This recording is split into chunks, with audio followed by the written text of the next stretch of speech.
Thank you all for showing up today because of your interest and our shared interest in prosperity and what that looks like in our city, what that looks like moving forward for future generations. Many of you, like me, have children, and we want to make sure that we've kind of all collaborated on an idea of what that looks like for us, and kind of double down on a promise that began in conversations that started happening over a year ago. I know Mayor Barry talked to me about this initiative for prosperity almost 2 years ago, back when I was still poet laureate back in the day. And since then, there's been a series of conversations had with community leaders, and then that's evolved to this event that we're having today, which will evolve forward throughout the course of this week and a little longer, I believe, in cyberspace, that will give everyone in the community a chance to chime in and help define what prosperity means to you. So this is the beginning of that today. You're going to get lots of more detail and information about that today. But my first order of business was to welcome you.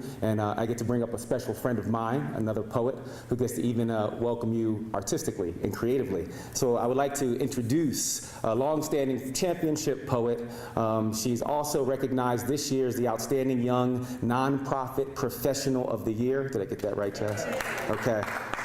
And she's also a program manager. Many of you probably know her or have been touched by her work as a program manager with the Public Allies program out of the New Mexico Forum for Youth and Communities. For the past 5 years, she's been the program manager of that program. And last but certainly not least, she is the international program director for the 2015 Women of the World Poetry Slam, which is coming to Albuquerque in 2015. So do join me in welcoming Jasmine Cuffey to the stage.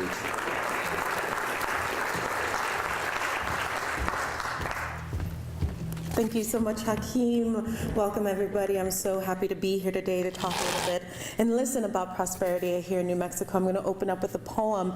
I've born and raised here in Albuquerque, New Mexico, and anytime you talk about prosperity and looking forward into the future for New Mexico's young people, from people's families, I'm always taken back to how I was brought up and where I come from and the things that have influenced me throughout my life. So I'm going to read you a poem. It's called Enchiladas and Cornbread. I hope to get you all hungry this afternoon. I am from 7-day burning candles of San Martin de Porres, from long-drawn drapes and slow-speed ceiling fans, from 2nd Street and Bear Lane, the rural-wide roads of Blake and Arenal, where we always prayed for the flash floods to settle the sand. I come from the steady bricks that held up our trailer and the reborn treads of the wheels that drove us out of there, from Hidalgo, where the ghosts breathe through the walls and stalk the stairwell, sharing their stories through moans and drums. Desert Springs, where the yucca stretches towards the east and you can hear the whispers from the mountains' parched throats. From Clearwater, way on the west side, where my husband was baptized in my family's traditions, superstitions, and neuroses, and stayed every time I told him to go. I come from the ancient need to dig and uncover the breathing earth beneath searching feet to find the winding, relentless ocean that whirlpools inside. Born under a fiery moon, but a lightning waiting to rip the horizon from the northern sky.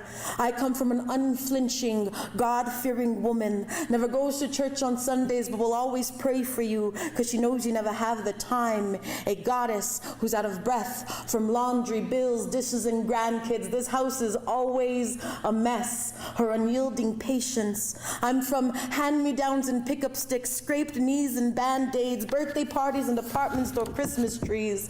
Vengo de un abuelo que habla solamente con mí en español, hasta que aprendo ambas mis idiomas. From grandmothers who haunt my blood and manifest in my dreams, chanting hymns of resurrection. I come from a man who has burlap sacks for hands, blue-collar factory worker, 50 hours a week plus overtime every week. I'm from enchiladas and cornbread, collard green, Spanish rice, and black-eyed peas, from the brazos of Burque and the slow, slow, slow twang of Tennessee, from under barbed wire and power lines where the arroyos and train tracks meet, where we paint our names immortal for the ones that are next to come, to light the way brilliant and unobstructed to a future of shared vision, abundance, and love. I come from Thank you so much. And please have a wonderful, wonderful discussion today.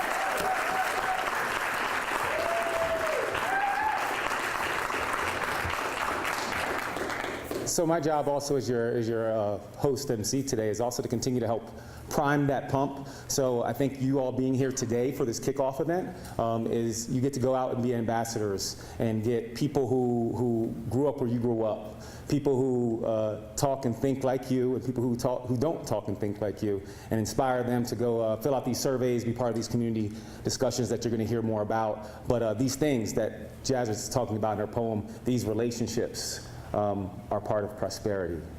Just sit with that for a second. So I get the pleasure next of bringing up, I think you all know who he is. I could say he's a man that needs no introduction, but I'm going to introduce him. I get the pleasure of bringing up the mayor of Albuquerque, Mayor Richard J. Berry. Yeah.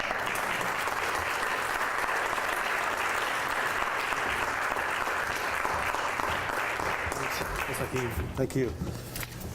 There's no way I can follow that, Jasmine. I'm such a fan, of poetry and especially the movement in Albuquerque. If you haven't, I know most of you probably have, but if you haven't had an opportunity to go out and see one of these events in our community, you should. It's just, it'll lift your spirits and it'll make you think too. So thank you for your beautiful work today. I'm glad you're here today because we're trying to start a different kind of conversation in the city of Albuquerque. And let me just start off by saying this. Let me start off by telling you a story of prosperity in my life. My grandfather, dirt farmer, rancher in Nebraska, started his family in 1935. My dad was born on a kitchen table in the middle of a dust storm in the middle of the Sand Hill country, Nebraska. And my grandfather had grown up, with families that make a living off the land, and things got pretty tough back in those days, and he actually had a team of matching Morgan horses that he'd pull a plow with, and they had a tough time making it, so he pulled a plow for the WPA for a while. And one of his neighbors at one point in time got to the point where he couldn't feed his family, and so my grandfather had one milk cow, and he gave it to his neighbor Gilbert, so that he could feed his two young daughters. And he did this for decade after decade. My father grew up, was the first in his family to go to college, first in his family probably to even graduate from high school. Went on, and my grandfather continued to work his ranch. And he would love to hunt, and he would love to fish. And he had a couple of old tractors that he'd hold together with, baling wire and duct tape half the time. But he got it done. And when he sold his ranch in the early 1970s, because my grandmother had heart trouble, they had to move to town, which is a town of 2,500 people, they had an auction. And on the wall of my office, in the mayor's office, the only original piece that I have, and the only piece of artwork of any kind that wasn't already there when I showed up, was some photographs of my grandfather and his family with ducks that he had shot and fish that he had caught and deer that they had harvested and hay that they had put up.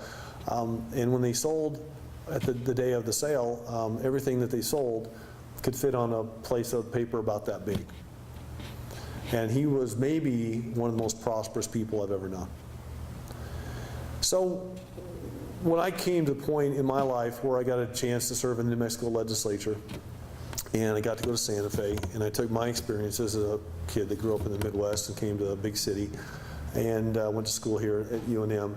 I took my ideas of what prosperity would be like, and I met with other legislators that had their ideas of what prosperity looked like, because at the end of the day, we can question each other's judgment, but our motivations are always the same. We want people to do well.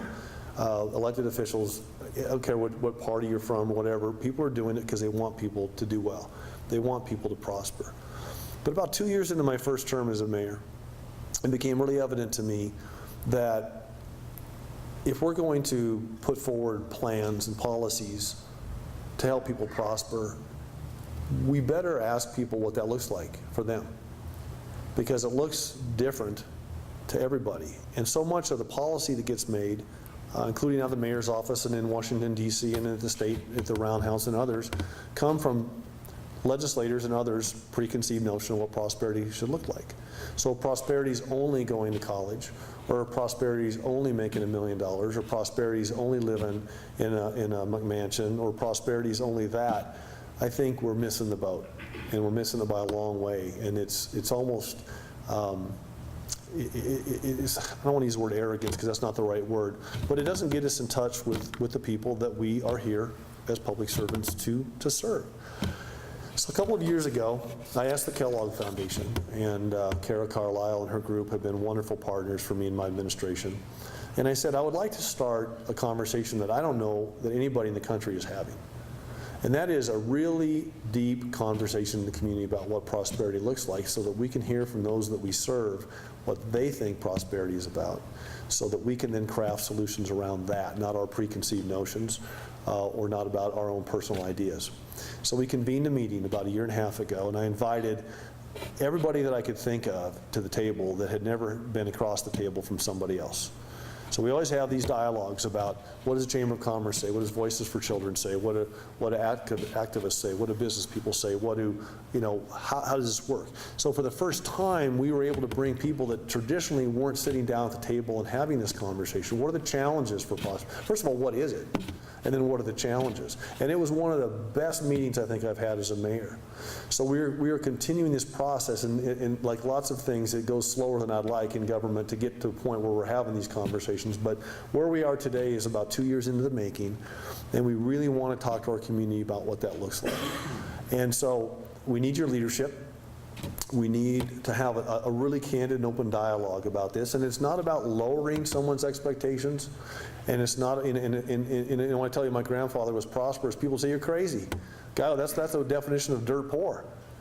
But he was prosperous, so it's not just about money. But then if they say, well, Mayor, if you just want to take money out of the equation, well, then you're just trying to lower the standard. That's not the point. New Mexico ranks, very low on the scale of child welfare through the Casey, the report that the Casey Foundation puts out each year. But yet other studies show that we're one of the places in the United States that is most proud of where we are and who we are and where we live, and is one of the happiest places in the country. So how do we get to the bottom of what we're trying to do? Yes, we want our children to graduate from high school. We want our children, if they so choose, to go on to college. But when I was in the state legislature, I met with a group of students at Valley High School. And I said, what's it like for you when you're not going to go forward and maybe go on to college? Or what does this look like from a standpoint as a student? What could we do for you as government or educational system that would help you? And they were in a shop class, and the shop teacher let me, talk to the students unabated for like an hour. It went on for like an hour and a half, I think. And what they told me was, we want to learn more. We want trades taught in the schools again. We want to learn so that we graduate from high school, we get our diploma in one hand, but we can actually go to the pipe fitters union, or we could go to the electrical place, or we could go to the automotive place and actually have a start on this. So we started running Start for Careers. We changed the state law to allow industry taught curriculum in the high schools. And people said we'd never get that done, but it got done. And now we have a program that's being nationally touted. Why is that? It's not because I had some great idea. It's because we actually listened. And this is what this is about. So from my perspective as a mayor, come back and really help me understand. We know prosperity is going to look different for different people in our community, from different backgrounds, different socioeconomic strata, whatever you want to call it, from the data side. But we want to hear. And I think, and I don't know anybody else in the country really that's doing this right now. And I think it's something where we could really set an example in Albuquerque of asking those deep questions. And the most important of which, when I was asking some of these students, and I asked them what prosperity meant to them, they'd never even thought about it. So that's part of the equation here as well. So I'm really excited about this. I've been trying for a long time to get Hakeem Bellamy to join our administration, and I'm thrilled to have him. Frank Mitterball is new to my administration here as well. And I think I have a great team of people put together that can do this outreach that we need to talk about this, so that you could come to the mayor's office. You can always come anyway, but come to the mayor's office with ideas that we can talk to our state legislators and others. We can talk to our congressional delegations about this. And I met with some Pueblo leaders this morning as well, talking about the same kind of conversation. What does this look like for someone from one of the different Pueblos around here, which is probably different than somebody that lives in Tamawan? Okay, so that's too long of a rant. I apologize. But I'm really excited about this opportunity. And I think if we seize this in a way that's meaningful, we could come up with some solutions in Albuquerque that can not only help us statewide, but we can really talk to the nation about and start breaking out some of these pigeonholes and crafting solutions around what people really want. and then dovetail those into the things that we're already doing that we know work, because there's a lot of that as well. So thank you for your leadership, and I'm excited about this prospect of talking about prosperity. And with that, I didn't use any of my talking points.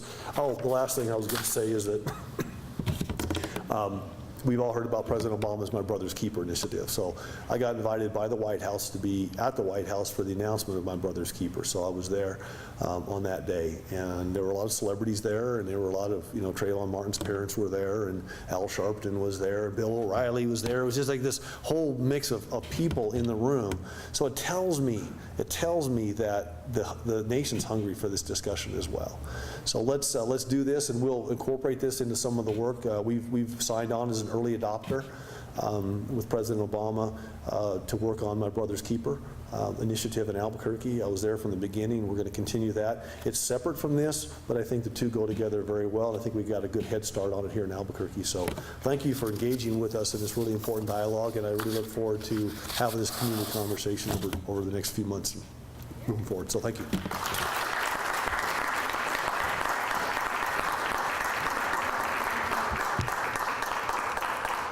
Thank you, Mayor. And I want to also thank you for inviting me to be part of this work. Being now a part of the city after 4 years of working for the state of New Mexico, I feel like I'm getting back to helping people on a daily basis. Not that poems don't save the world. Poems certainly save the world, but that I can help people with their daily situation. So thank you for that opportunity.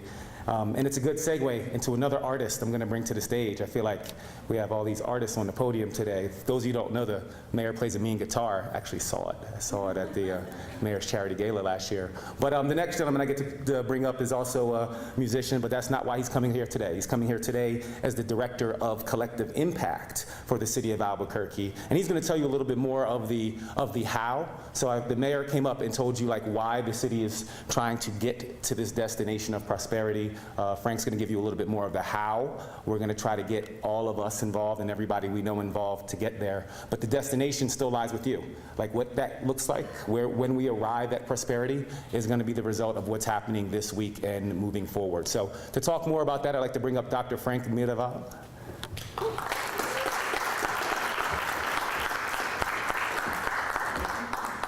Thank you, Akeem. I feel like every time that I'm at a podium, it reminds me of my youth when I used to just dream about being at the Grammys. So, being a musician. So I'd like to thank the Academy for this award. No, Frank, you haven't won anything. So I'm here to give a little bit more detail about what this process is going to look like. So a lot of folks have asked me, plan for prosperity. What does that really mean? How do I best characterize this? And so I use the term quite often, open source government. So really, open source government is about democracy. It's about the person like myself that grew up on South 2nd Street that has a voice in the policies that the city forwards, in the programs that exist. And so it gives the average person, the average citizen, the opportunity to weigh in on what their city looks like. And so at the end of the day, you want your average citizens to say, hey, when I see the policies that the city's forwarding, when I see some of the programs that are being advanced, I see my input in that. And so it's a direct reflection of that input. So that's really, in spirit, what we're trying to achieve here. Really, it's collective problem solving and getting people from diverse backgrounds together to have a dialogue.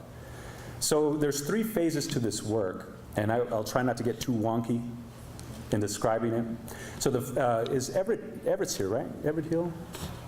So we partnered with social innovation strategies in this work, and when Everett and I began this discussion about what it should look like, one of the things that I shared with him is my own frustration of being a part of numerous community dialogues over the years.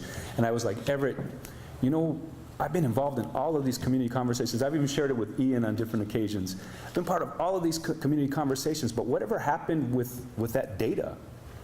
Whatever happened with some of these action items that were forwarded? And he was like, you know what, I have the same frustration. So what we built into the design of this project was what we're calling a meta-analysis. And really what that means is we looked at several community-led dialogues, everything from education to healthcare to economic development. And what were some of their findings? What did the citizens tell them in terms of what does prosperity look like in a robust educational system? And so part of that meta-analysis informed the survey that I'll talk about a little bit later here. So this meta-analysis has already been completed, and there was dozens of community dialogues that we analyzed as part of that process. The second is around data collection. So these community conversations that are happening all over the city. So right now we have 30+ community conversations that are happening, and they're really small and intimate in nature. So we're talking anywhere from 10 to 20 people. So we can have a really rich discussion on what prosperity looks like. The second piece is this community survey that we've developed. And so we came up with these categories in this community survey based on this meta-analysis that we did. Based on the input of folks that worked on the Indicators Progress Commission, that worked as part of some of the dialogues around the Unidos project, Mission Graduate. What did we learn from those dialogues, and what strategies have been lifted up? And so that's also informed this particular instrument. And then so we're going through this data collection process right now. We're calling it Prosperity Week. And really what it is just a full push to get citizen input around prosperity. That's happening throughout the week. We're using community centers. We have private businesses that have come on board and said, hey, I want to host a conversation with my employees. We have the University of New Mexico that's working with young men of color to have a dialogue around prosperity. So it's really just kind of a broad stroke, citizen-led, participatory process to get that type of data. And so some of you may be asking, so what does this lead to? So we get this data, and what's going to come of it? So we're going to be creating what we're calling a prosperity index. So we're looking at a number of different categories that the citizens define, the way they define prosperity and what those indicators should look like. We have a data team at the University of New Mexico that's going to take all of this raw data and come up with some common themes. Once those common themes emerge from the data, we're going to lift up some particular strategies that we want to track over time and really create this, for lack of a better term, a scorecard. So if the citizens define prosperity this way, and these are the actions that we need to take, this is how we're going to measure our progress over the next 10, 15 years around these prosperity indicators. So that's pretty much the end result. In terms of how people can get involved in this process, we have created a unique website. It's prosperity.cabq.gov. So again, prosperity.cabq.gov. On this website, you'll be able to find a community conversation near you. So we are leveraging our city infrastructure. So we're having a number of these conversations at our community centers. And so you can sign up for one of these community conversations. They're happening in English and in Spanish, and the survey's also in English and in Spanish. So we want to be as inclusive as possible. So again, prosperity.cabq.gov for more information. In terms of getting the word out, we encourage you to tweet this out, use social media. We're using hashtag P4PABQ. So we're going to keep this conversation going. The other thing is we have 30+ conversations already scheduled, and the survey will go live now at about 3:30. If anybody in this room is interested in hosting the conversation this week and you haven't had the opportunity to chime in on that, please see myself or Everett Hill right after this press conference, and we'll see if we can accommodate. We want to get as much citizen participation in this process as possible. We want folks, and so Jasmine and I have a shared narrative. We both come from South 2nd Street, from the Kinney Brick area, and so we share stories often of what it was like growing up in the Kinney Brick area. And so we want the folks in Kinney Brick, the people in Barelas, the people in North Albuquerque Acres, all to weigh in on what prosperity should look like for our city. And we want to be responsive in this process. And so when I say, once again, when I say open source government, I don't mean just big data. We're going to create an app for that. I mean around civic engagement. Students, families, community members, faith leaders should all have a voice in what prosperity looks like in our city, and we should be responsive to that voice. And so it's around creating policies, programs, but there's also going to be a call to action for citizens. If, as a common citizen, prosperity looks like this to you, then these are the things that you can do as a common citizen to ensure that we're getting close to that vision. So that's all I have. Once again, prosperity.cabq.gov. Everything that you need to know about these community conversations, taking the community survey, will all be there. And so thank you for having me, and hopefully I'll get that Grammy someday.